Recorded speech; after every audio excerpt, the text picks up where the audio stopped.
Today we're going to make, I think we're going to make a meatloaf. Not I think, I know I am.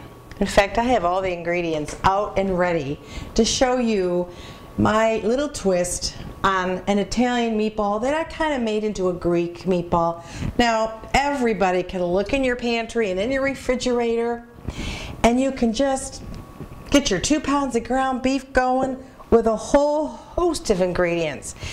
Don't be afraid to experiment, people. I'm going to put into my 2 pounds of ground beef here. I've got 2 eggs.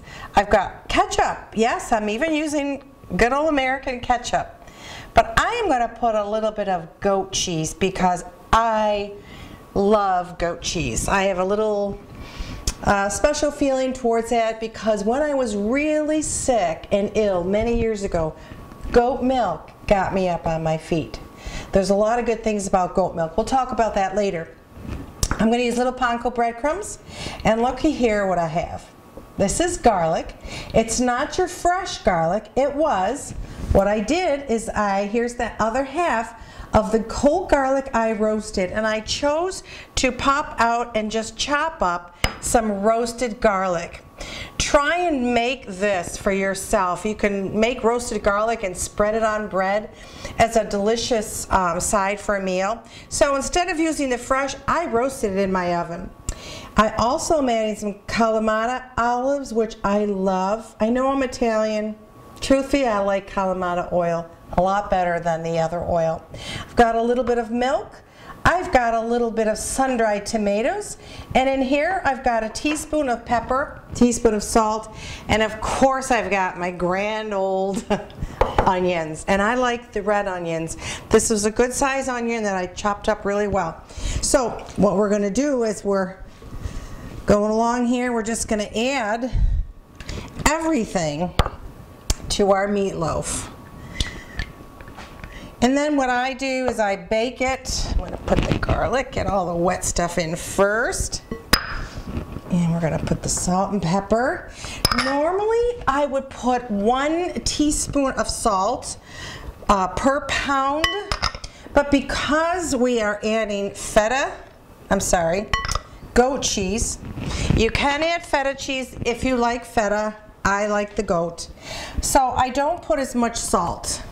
Okay, there's a lot of salt in the olives that I put in, Kalamata oil olives, and there's a lot of salt. You're getting, not a lot, but you are getting salt from your feta, your goat cheese.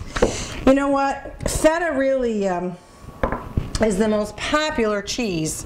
There's my breadcrumbs, my panko. The panko are your Japanese breadcrumbs, by the way. So the feta cheese for the longest time has really ruled. And not a whole lot of people cook with the goat cheese. And I don't exactly know why. But I might make a mistake and call it feta again. But folks, it's goat cheese. And goat cheese to me is so soft and nice. I just love the texture. And so I thought I would put it inside of a meatloaf, and it really comes out really well. Look at all that. I also use goat cheese on a salad if we want to have a nice big salad. It has that really nice creamy texture that goes very well in a salad. It almost kind of softens a little bit so that it adds like a dressing, because I'll put my olive oil and my my vinegar for a dressing. If you throw in that cheese, it just gets creamy and has a very nice texture. Just a little bit of milk. Add that to the mix. There we go. Oh, yum. So again, remember the salt thing. When you're cooking with items, vegetables, or especially condiments that already are well salted, cut down on the amount of salt that you put in your food. You have to kind of think about all those things. I know a lot of recipes just automatically say, well, let's just add the olive oil, let's add the salt, but I like to just consider how much salt that I'm putting in my food for my family. Just get a little, wipe my hands. All right, we're getting ready now to put it in. I have a lightly oiled oblong dish here. And it's time now that we have to use our hands, our God-given hands, so that we can make sure it's really mixed well. And you know, for 2 pounds of ground beef, that's not a whole lot of breadcrumbs. You don't need a lot. A little bit really goes a long way. And you want your meatloaf to be a little bit on the soft side. There we go. Now, my rule is I better be able to pick it up with one hand. There you go. And that's kind of how I know that everything got mixed in there very well. And I kind of spank it a little bit. Here we go. From years of making meatloaf, to me, this will be a perfect, soft, and flavorful meatloaf. She's ready to go down in the dish. Okay, and you know what? If you are the people that are used to having a meatloaf that's in a bread tin, you can do that. You can take this, you can divide it in two, stick it in 2 bread tins, and bake it in your oven. I bake it in a 350 preheated oven. There you go, for about 1 hour. Wash my hands because I'm going to pick it up and place it on in my oven. There we go. And that's all there is to it. We're going to stick it in the oven and bake it. Boy, that's a heavy meatloaf. You saw all those ingredients. Stick it right in the center of your oven, cook it for an hour, and we'll see what a delightful dinner we've got.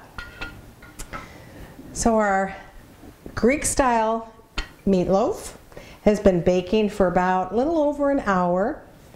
And I let it rest for about 10 minutes, and I sliced off a couple pieces right here.